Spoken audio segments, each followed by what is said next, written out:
1K MRR was April 2015. 10K was August 2015. 100K was June 30th, 2016. And then a million MRR was November, what looks like 2018. We took the predictable revenue model and we took it to heart. Talk about like engineers trying to engineer something. Mark, as an engineer, is like, we're going to engineer sales. How many leads do we need? How many BDRs do we need? How much demand gen dollars? Everything was a formula.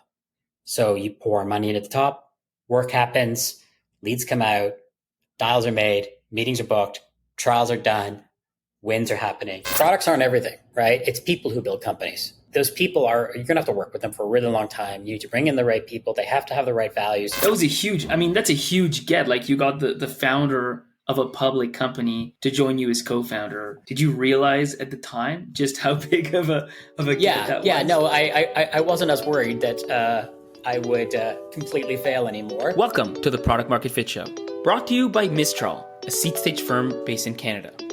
I'm Pablo. I'm a founder turned VC. My goal is to help early stage founders like you find product market fit.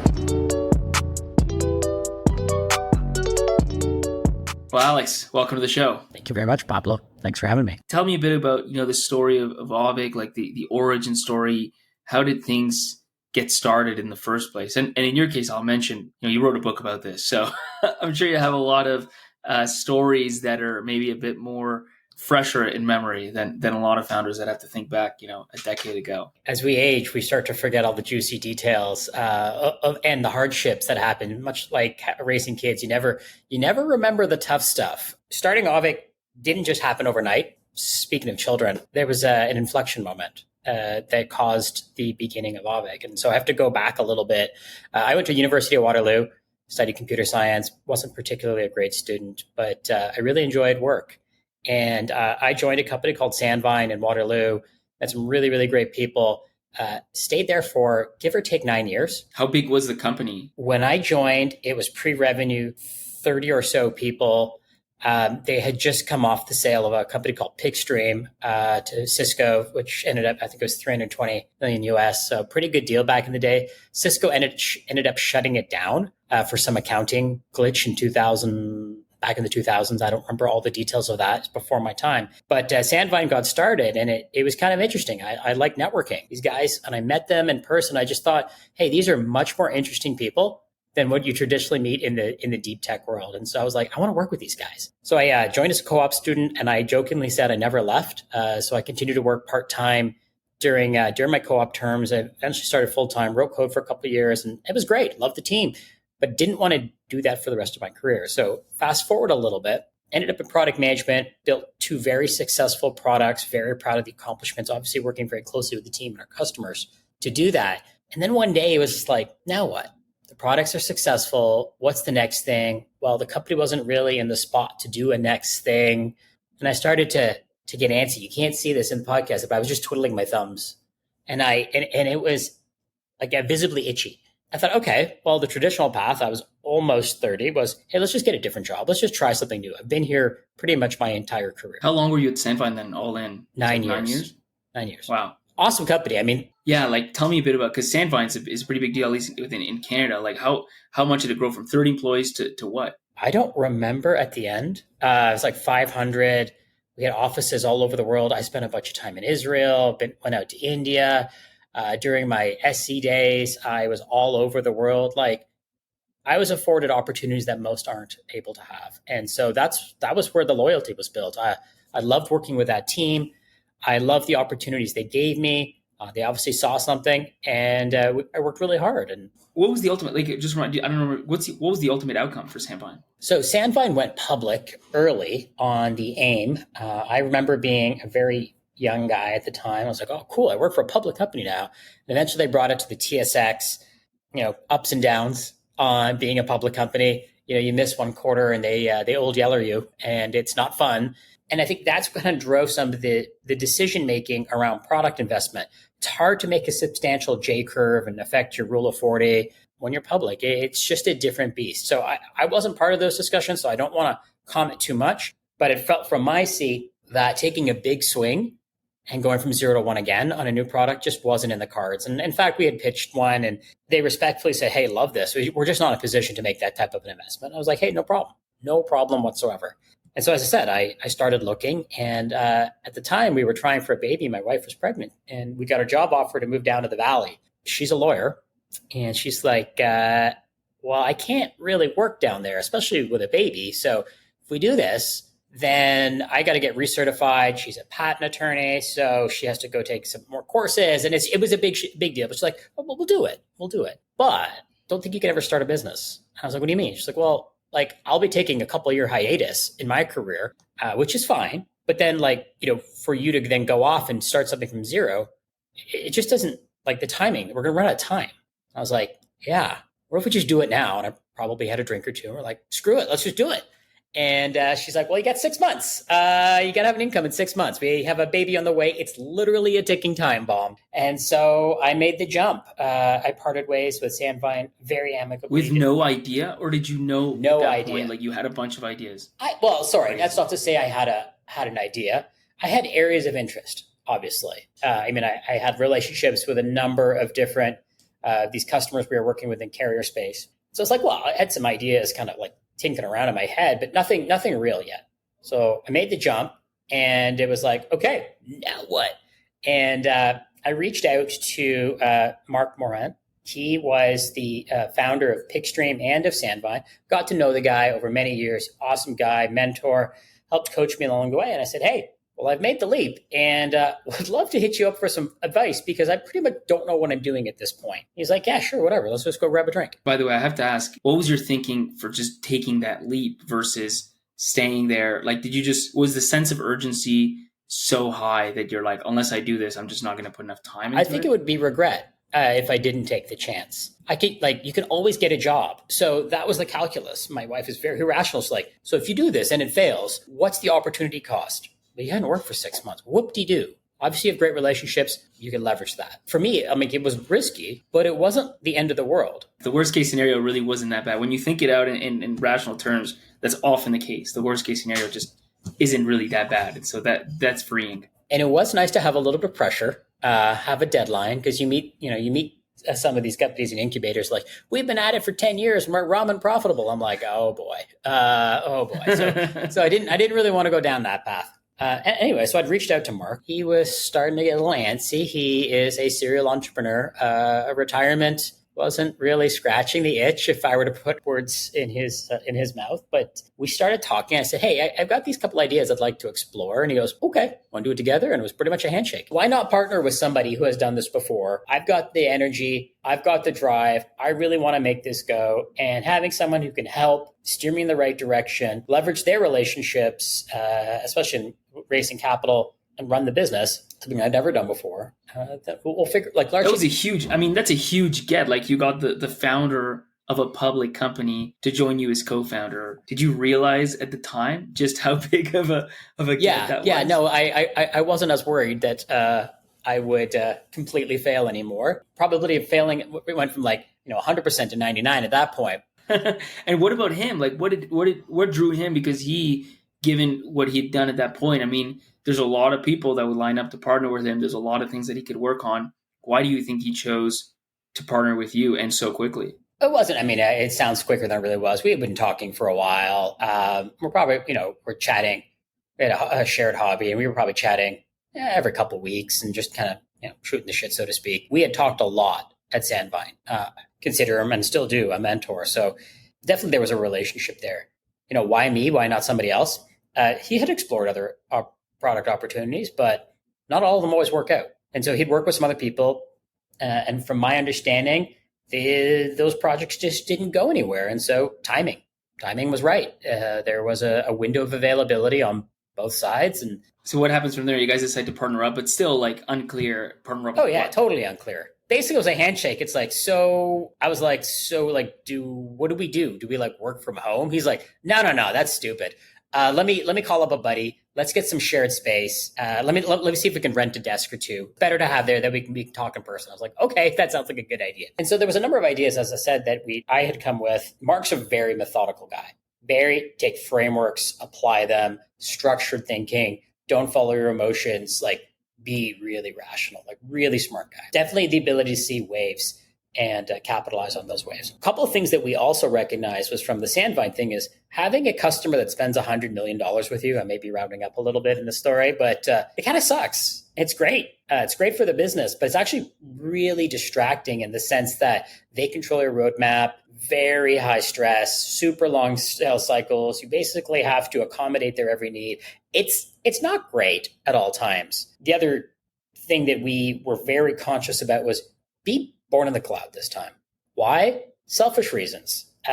We had equipment all over the world with Sandvine, and maybe we had to push a software patch, maintain different versions. Like, oh, there's so many advantages of being SaaS, but from a purely engineering point of view, we're just like, we got to do it this way from the beginning. Like, let's just agree on this right now. It was 2011. So, SaaS was happening, but it wasn't like everything was SaaS. It was pretty early. So we kind of wrote down a couple key principles. We obviously spent a lot of time talking about, well, what type of company do we want to build? Not just the product, but like, how do we align on stuff like culture? How far do we want to take this? Do we want to go public? Like we spent a lot of time just like making sure that the founders were eye to eye, because that's where a lot of disconnects come later on. If you're just not truly honest. I remember Mark's like, you're going to spend more time with me than your wife. And I was like, ugh. That's I'm not sure about this. That's an odd, that's a red flag. But then it's like, wait a second. No, you're right. Like, I'm going to spend 8 hours a day with you or more. And we have to be honest with each other. We have to work together. We have to have the same goals. And so we had a lot of honest conversations about what is it that we wanted to build? How did we want to build it? What roles did we want to have? What experiences did we want to have? And started going from there. What's fascinating to me is you start, like, if you think about the ways to start a business, right? Like, there's the classic, like, technology looking for a problem, right? You start with some products, some tech, and you're trying to figure out where it applies, which, sometimes works, but can be very painful. There's, like, the generally accepted way that you should do it, which is, like, you find a real problem, unique insight, whatever, and then you build accordingly. And then there's the way you guys seem to have done it, which is almost these like meta concepts. It's not about the problem or the thing you're solving. It's like all these, like, you don't want massive customers. You want to build in the cloud. You want to have these cultural principles. And I guess you're forming like part of it is getting to know the other person and aligning. And part of it, I guess, seems like you're forming some constraints to understand the sort of things that you would even consider going after. I'm just curious, like, how does that play out? Products aren't everything, right? It's people who build companies. Those people you're going to have to work with them for a really long time. You need to bring in the right people. They have to have the right values. One of the things I loved about Sandvine and why I stayed there so long was this concept of the Sandvine way. And I'm too old to remember the 10 tenets of the Sandvine way.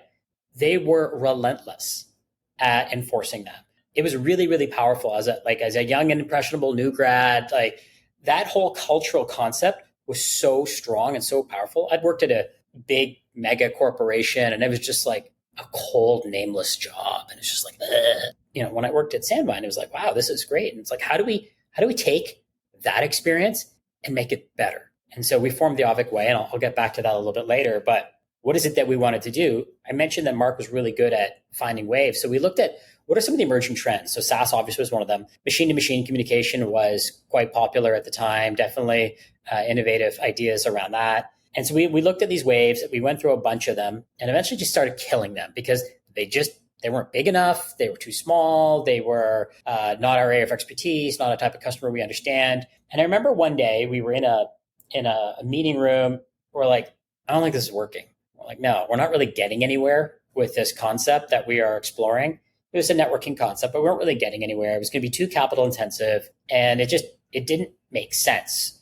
So we didn't do it. And it was in and around March, just as my wife was due. And I remember being quite sad because we're like, we're going to roll. He's basically, I think we're done. Probably going to wrap it up from here. And I was like, oh. Yeah, that's right. 6 months is up. Didn't get your company off the ground. Like, yeah, it's over. And then it just like we had given it the good old college try, and it just didn't go. And Mark had some personal stuff that he had to attend to. And a couple of weeks go by. And I remember calling him or texting him. I don't remember what it was at the time.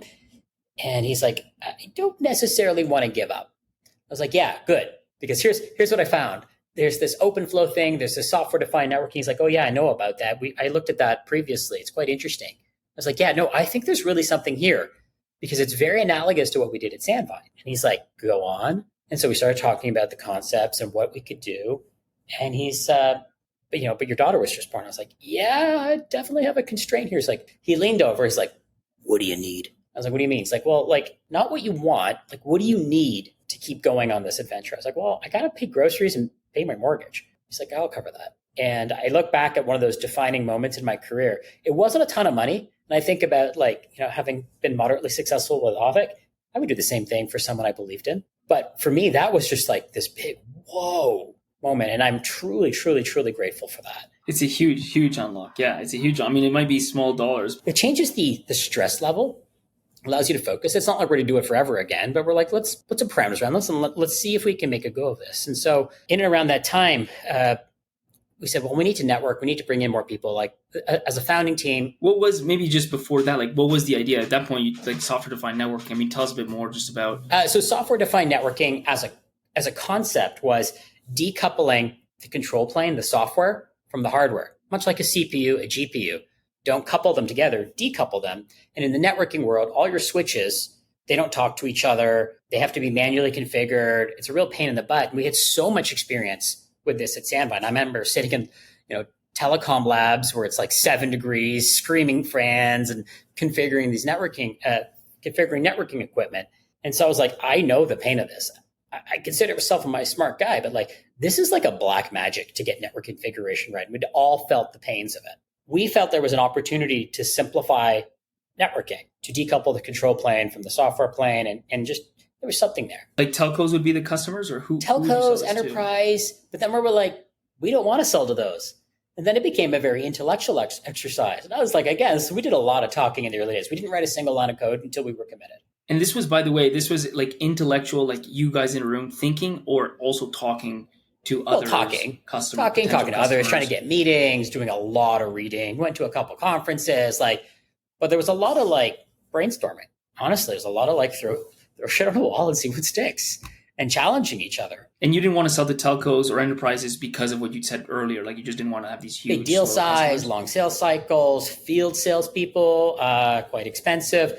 One of the other things I neglected to say is one of the other principles. We'd love to do, because of the SaaS thing, subscription, small deal size, very high velocity sales. We'd like to try that this time. It's complete opposite from the whole enterprise sales motion. As we were thinking about software-defined networking, I'm like, well, this is only going to appeal to a brand new network because you have to put new equipment in. Who can afford that? Data centers and enterprise and telco. Well, we don't want that. What about everybody else? What about the SMB? What about the mid-market? That's where we want to play. Well, they can't afford this. Aha. What if we just built the software plane, the software solution that talks to his existing equipment? And as we tested this idea with people, they're like, you're crazy. You can't do that. We're like, but it's not that hard. We have so much experience doing this. It's not that hard. It's just an abstraction layer. They're like, no, it can't be done. I'm like, no, it totally can be done. And that's when we thought we had something. And that was to enable, maybe just for the non-tech audience, ultimately that enables an SMB to do what? Because of that decoupling. Because Fair enough. I'm sort of putting the cart before the horse.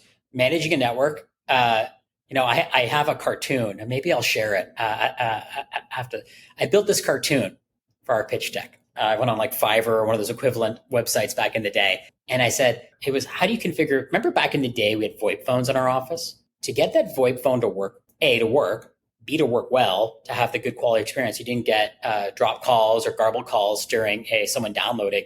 You had to do a bunch of network configuration, and that stuff is extremely. So what we wanted to deliver was describe what you want and let a system build that configuration for you. Call it, I was going to say, call it Gen AI for networking, but that's a terrible analogy because that's too hyped up now. Call it a little compiler. You tell it what you want to do, and it builds you the config. And it does it in a multi-vendor way. So the outcome we were trying to drive for SMB at the time, the idea we had was let's just simplify networking. You don't need to have a PhD, CCIE, which is a Cisco certified infrastructure engineer. There's only thousands of them in the world. You don't. And this voice over IP, this VoIP phone that you mentioned, is that just an example, or was that the core? That's just an example thing back then. That's just an example. Yeah, no, just making networking work when you were probably still in high school was a real pain in the ass. And so we really wanted to solve that problem. I can go into lots of examples, but it's complicated. It's even complicated. It's still complicated now, almost a decade later or over a decade later, but it's better. And so we had this idea. Along the way, we had, reached out into our networks, into Waterloo and beyond. And we ended up bringing on another co-founder, Dave Yaw. He was the CTO of BlackBerry. BlackBerry went through its peak and then its trough, and Dave became available. Dave might be one of the smartest software engineers I've ever met. And he joined, and we had this idea to build a system that can take a basically a description of what the network wants to look like, and then build the configuration for it. So in that description, that's still in code, I would think. Yeah, right? I love business logic code, but still code, but it's just far less complicated. And you don't need to know how Cisco does it or HP does it or Aruba does it or any of these other vendors. It's just like, don't worry about the details. Abstract it all away. And so we'd talked to some professors. We had talked to people in industry, and they're like, yeah, this seems doable. It seems really hard, but it seems doable. We're like, okay, I think we're onto it. So we came up with this story of see, tell, do. If you want to drive automation, you have to be able to see what the network looks like. And in order to see the network, you got to deploy something, inventory it, discover what all the things are, understand the configuration in order to tell the system what you want it to do, and then drive automation. So we went out, and I say we went out. Mark leveraged his networks with Celtic House, Row, and BDC. And, we were talking, and they were keeping apprised of our progress over the span of time. I don't remember how long it was, but a year probably at this point. And they were like, when you guys have something, let's seriously talk. We're like, now we have something. While it was frustrating at times, to say the least, we raised money, a substantial amount of money. Especially back then, even more so. Like these days, there's more and more of these pre-product, seed rounds, whatever. Still hard to get, but doable. It's a big chunk of change too. And it's what the company needed, because what we believed the MVP was going to be was a quite substantial build. I know you mentioned talking a lot about roles. How did you set it up with those two? So Mark was the CEO. I was going to work on product management and kind of be customer facing, and Dave was deep tech, smart guy. So that's where he was going to focus. But all of us had a very engineering focused mindset. I mean, I had done pre-sales at Sandvine. I'm very customer facing there. So I was like, I'll figure it out for now, at least. As you figure out the product definition, I'll do that until. But yeah, it was a very unconventional way of raising money. People ask how we did it. Well, the easiest way to raise money from a venture firm is to go make them hundreds of $millions before. And so correct. Sandvine and Pickstream you get at least one, well. if not two free passes after that. That's right. Yeah. So blank check term sheets. Yeah. So, I mean, it wasn't like it was super easy. And I will not make it out to be. Mark had probably some hair tearing out moments as we worked through all the details, but we did it. We started building the team. As I said, we had a very big concept of MVP. And one of the things we knew with this concept that we wanted to, if we're going to take it to SMB, if we're going to take it to mid-market, well, we're not designing something that's very complicated, right? The other wave that we were capitalizing on was this concept of the consumerization of IT. Apple was releasing the iPhone. And that whole idea is like, IT should be simple, like actually simple, not command line interfaces, not typing in code to configure things. It should just work. So we've spent a lot of time up front doing user research, talking to prospects, trying to understand what the product should look like. We brought in a design firm in. And one of the first questions is like, hey, so do you have any users that we can talk to of your existing product? Like, what product? We don't have a product. And so we spent a lot of academic time trying to design what the future should look like. And I have some of those screenshots still. Like, we executed on that. Even to this day, we still are true to that vision. It hasn't changed materially. We got that right. Could it be better now? Yeah. Well, we've got years now of experience under our belts to optimize that and how people interact with it, all that good stuff. But we went really aggressive. Like, we're going to make simplicity over everything else. And one of the decisions, both good and bad, was we're going to err on static designs versus, hey, here's a Swiss Army knife. If you don't like it, just configure it and just figure it out later. Because that's like a product manager's excuse to not understanding the customer use case. So we're like, no. For now, we are going to design all the dashboards. We're going to do that. We're going to get it right. And when we're wrong, we will do that for everybody. That's what's that's what's more and more common, I would say, these days, right? With products. Very much so these days. But this is now 2013 or so. Yeah. People didn't do it this way, right? People didn't have the capital. Usually it's like, just get something in a market and learn. Iterative. And it was like, yeah, but that's not going to work for us. And I wasn't wrong on that one. I don't think any of us were wrong there, because our customers were very demanding. We're in a mature space, the world of network management or IT management software. It's not super sexy stuff. We're really good at it. We're really passionate about what we were doing. So we built this product. We launched it. We brought on Jackie Murphy and an awesome team of people to run demand gen and marketing. And probably 10,000 trials later, we had one conversion. And the feedback was very consistent. It was cute. That's nice.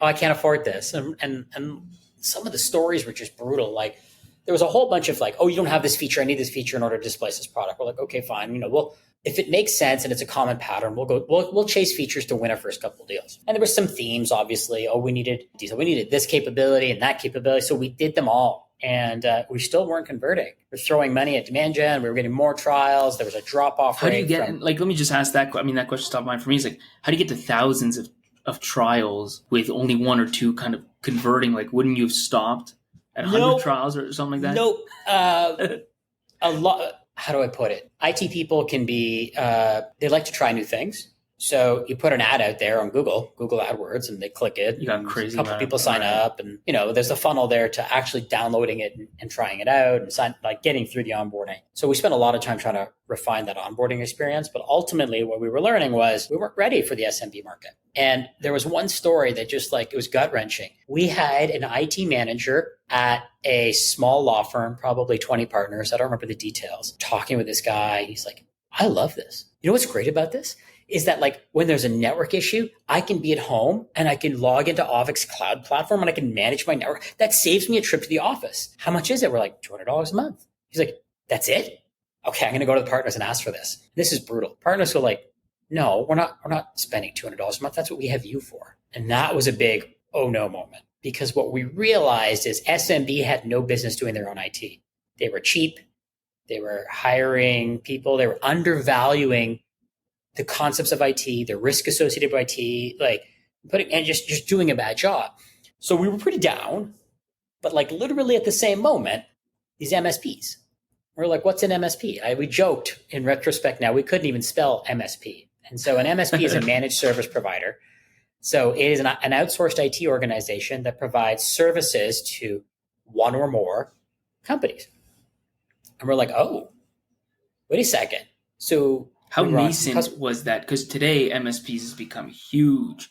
How nascent was this market of MSPs? So the market, this is a talk about being at the right place at the right time. Every startup needs luck.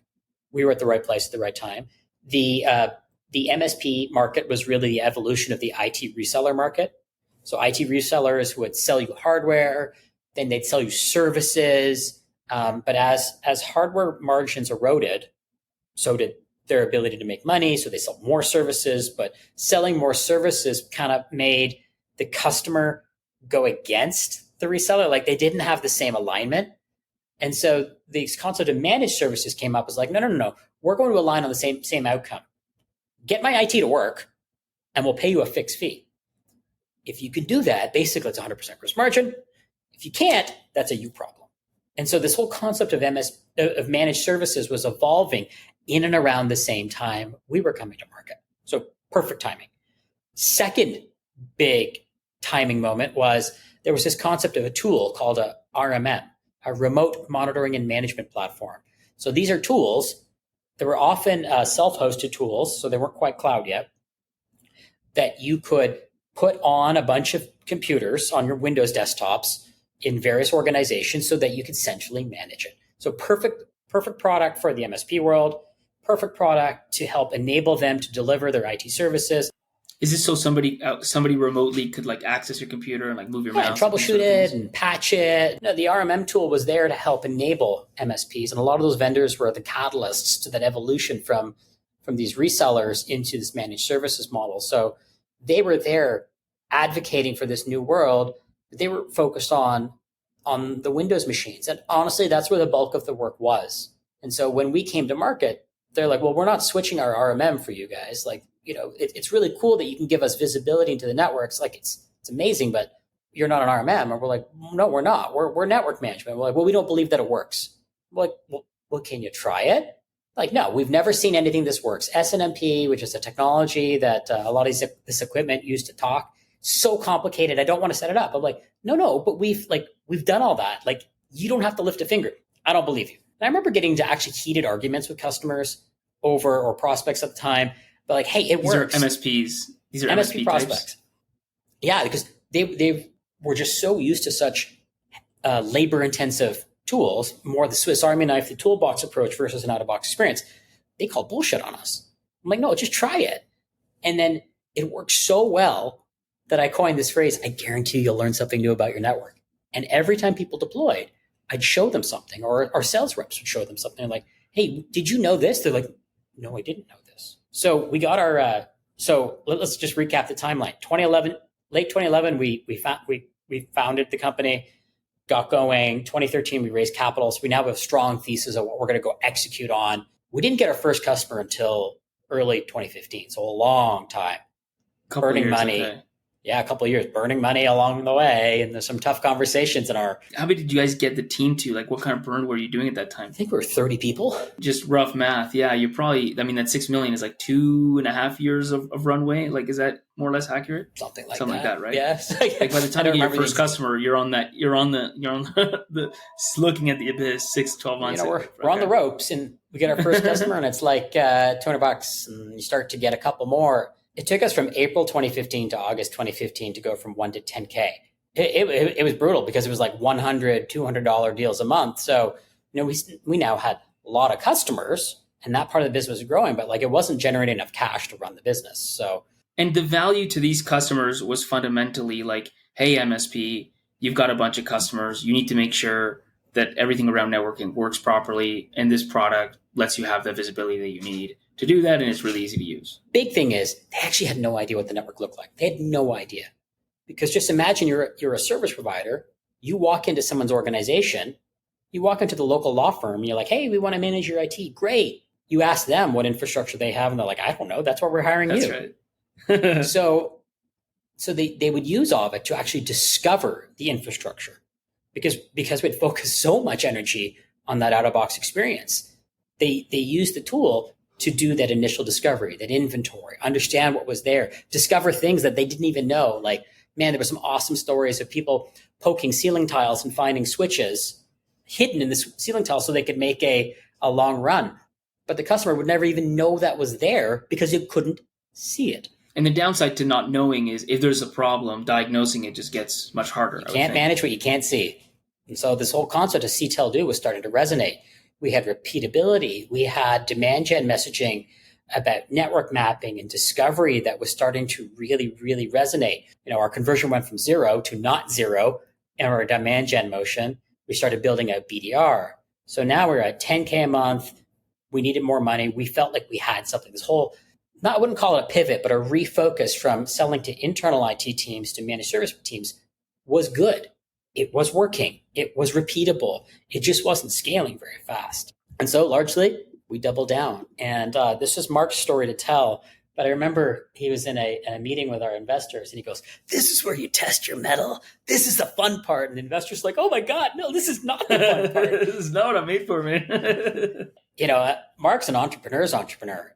It's 100 million or 0. Like there's no binary. There's only a binary outcome in his mind. And that's what made working with him so amazing, because it was not like, let's hedge. Let's just slow down. It's like, no. Don't lift. Keep your foot on the gas. We're going to figure this out. The two of us, or I would say all of us, all of the management team, we had conviction at this point. Like we knew there was something there. We just had to increase sales. Like it was in our heads, it was just like 10K, no problem.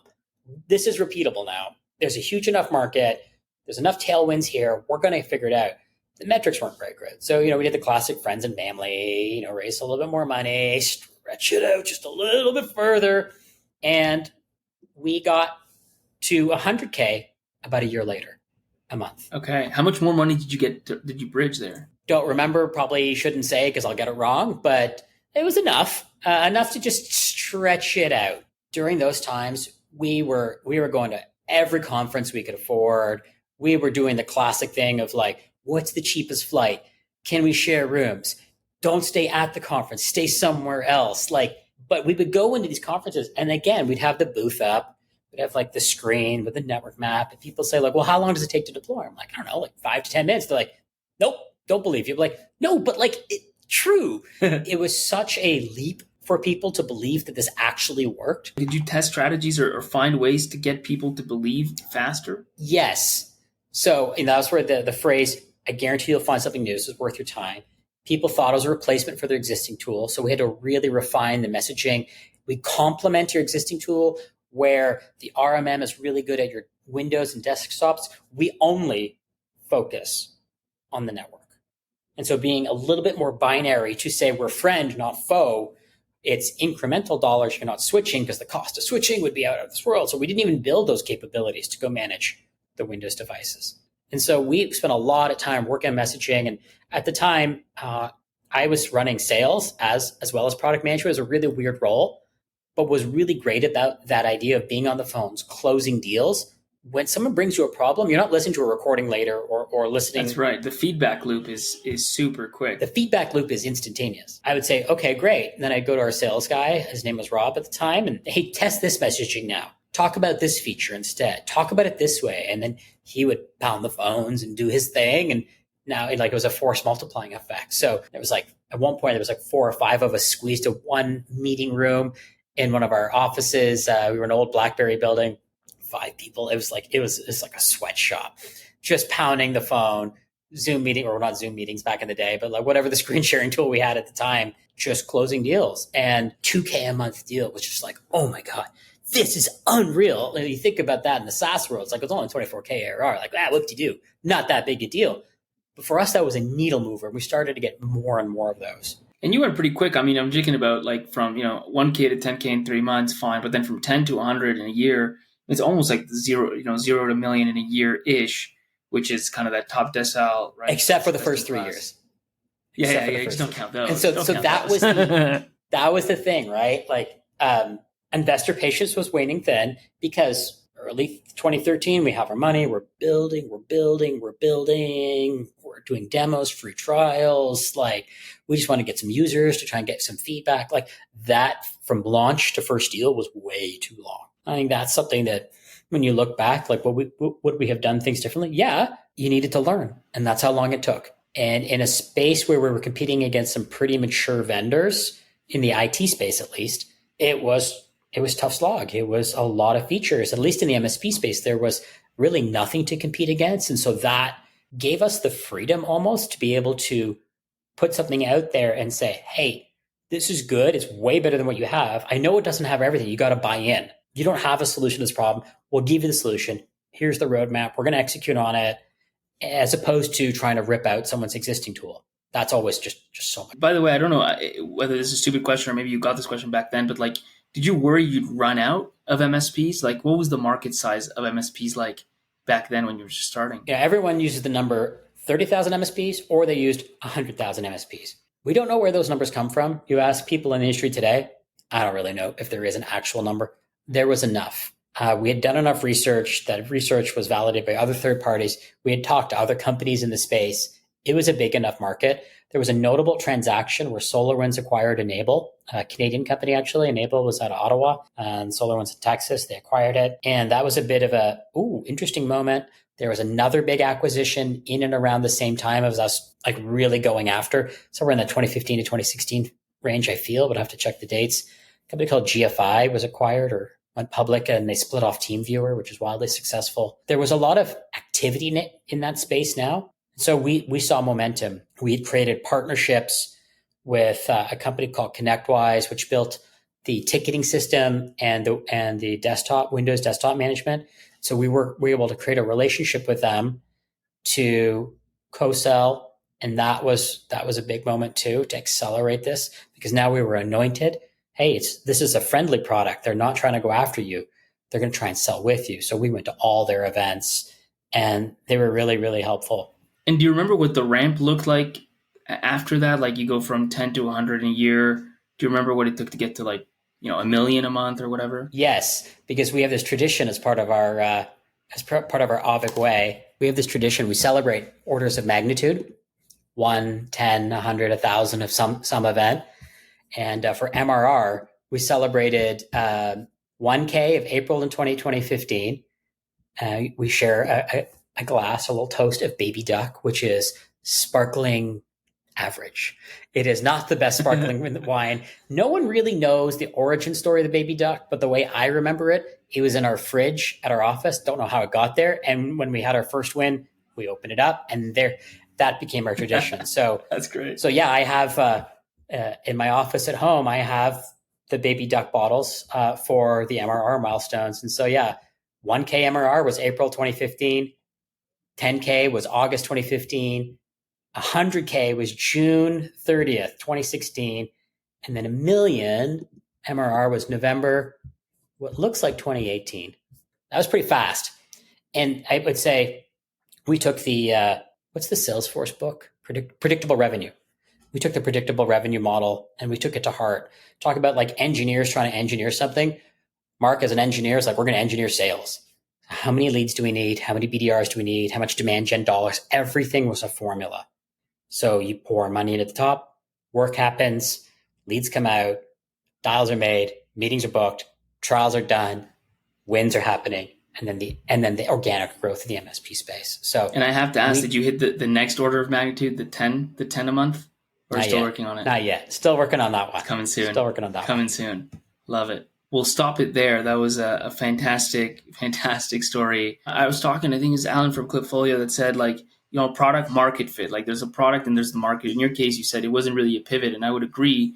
The product didn't seem to change either at all or not too much. What changed was the market, and just the market segment can have such a impact on that market demand, that market pull, because the needs all of a sudden are different, even for the same product, even in somewhere that's so adjacent, so close. So that was pretty fascinating. But let me ask maybe just the last two questions. One we kind of touched on already, but I'll ask it anyways, which is, for you, like, when was the moment when you felt like you had true product market fit? Definitely there were some times where I thought at like, somewhere between the 1 and 10K, like, is this going to happen?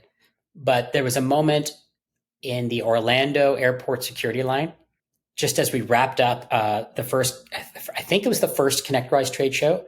They're like, there were some guys, they were just chatting. They're like, hey, did you see that purple vendor? They had this networking thing.